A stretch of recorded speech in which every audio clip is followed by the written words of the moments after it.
সোনামুড়া থানাধীন শোভাপুর এলাকার সাদেক মিয়ার স্ত্রী ফাতেমা খাতুন পাসপোর্ট ও ভিসা নিয়ে গত ২৭ নভেম্বর বাংলাদেশের কোটবাড়ি রায়চর গ্রামে এক আত্মীয়ের বাড়িতে বেড়াতে গিয়েছিলেন।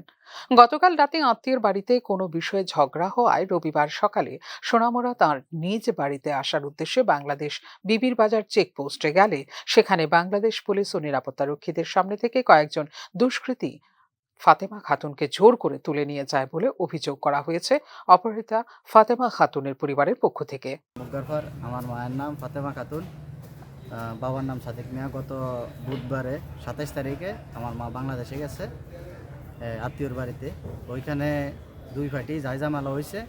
ওই যে দুষ্কৃতিকারীরা, আমার মা আজকে আবার রিটার্ন আসার পথে দুষ্কৃতিকারীরা তারা কিছু করতে না পারে আমার মারে বাংলাদেশ ইমিগ্রেশন অফিস থেকে নিয়ে গেছে, এমনকি প্রশাসনের সামনে থেকে, ইমিগ্রেশন প্রশাসনের সামনে থেকে। আমি সোনামুড়া পুলিশের দ্বারস্থায় হয়েছি।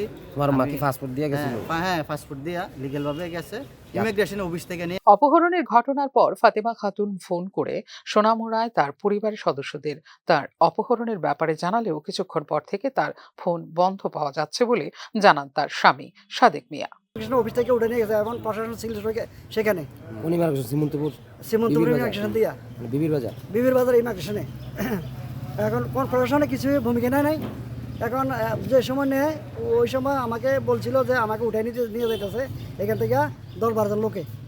তারপর এরপর থেকে আর এই পর্যন্ত আমার কোনো কথাবার্তা হইতেছে না, ভাইয়ের সাথে কোনো যোগাযোগ নাই। আমি এই কারণে আমি থানায়। অপহরণের ঘটনার পর পরিবারের লোকজন সোনামুড়া থানায় ও ভারতীয় পুলিশ প্রশাসনের দ্বারস্থ হলে ফাতেমা খাতুনকে বাংলাদেশ থেকে পুনরুদ্ধার করতে প্রশাসন কি ভূমিকা পালন করবে তা নিয়ে উদ্বিগ্ন বিভিন্ন মহল। ফিউরো রিপোর্ট, নিউজ নাও।